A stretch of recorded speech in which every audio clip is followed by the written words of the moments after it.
arrangement is called the Everlasting arrangement, and I thought that it would be a really nice way to start the new year with an arrangement that predominantly lasts for the entire year. So in the box we have these carnations. I don't often use carnations, but I actually love the colour tone of them, this soft sand, and they really last for a really long time, which is great.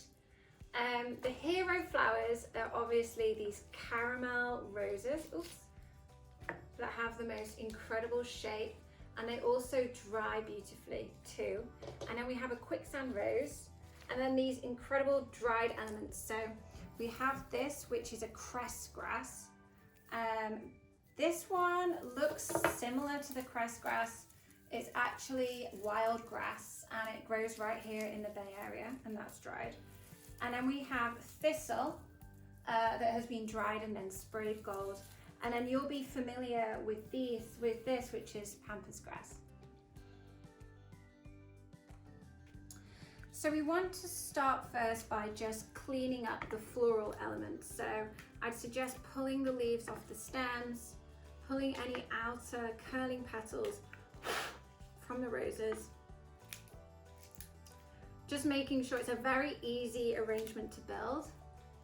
So we want to make sure that we can do it as quickly as possible. With the carnations, I would suggest just pulling these off too.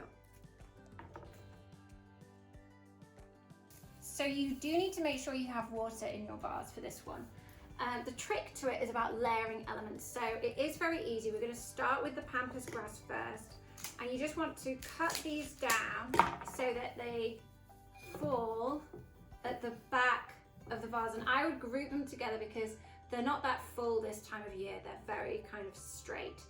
So I think to create more impact, it looks much better if you group them together on top of each other. And then you want to add in the wild grass, this one. Again, just cut the ends of these. These are dried, but the floral elements obviously aren't. So we do need to make sure that they are all in water. And then I would literally put that to the side of the pampas grass. And then you have two other dried elements left. We have the cress grass, which is a much fuller than the dried grass. And I would put that in front like this. And then we have the thistle, which you might need to cut down. Careful, it's prickly. You might need to cut it down just a tiny bit, just to fit it to the height of the vase. And we're going to put that in between the pampas grass and the cress grass, like that. So the next part is literally about layering elements. So we have the roses. Actually, let's start with the carnations because they're a little bit taller. I think it's nice to keep the height of these. And so I would put these in between front of the thistle, like so. And one taller, like that. And then we could put one.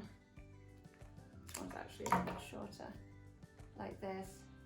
And then the roses, maybe we put that onto this side like this. And then the roses, I would suggest doing the same thing. So we're going to frame one taller at the back, and then the other two shorter ones, the other two I would cut a little bit shorter.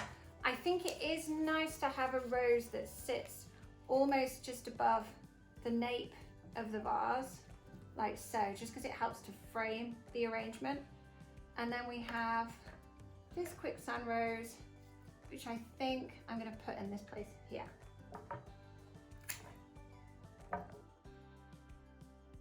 Then I put in the boxes the little bit of a glamorous touch. I always think I love ribbon. All the girls at the office think I'm crazy because I'm such a ribbon person. But let's just tie some really glossy, soft blush ribbon at the front of our vase. I'm sure I've done a terrible bow now because I can't see what I'm doing. But there we go. And there we have it, our everlasting arrangement, which leads me to say thank you from the bottom of our hearts, honestly, for all the support that we've had from everyone, especially in 2020, which has been a monumental year, and wishing you and your families a very happy and healthy 2021.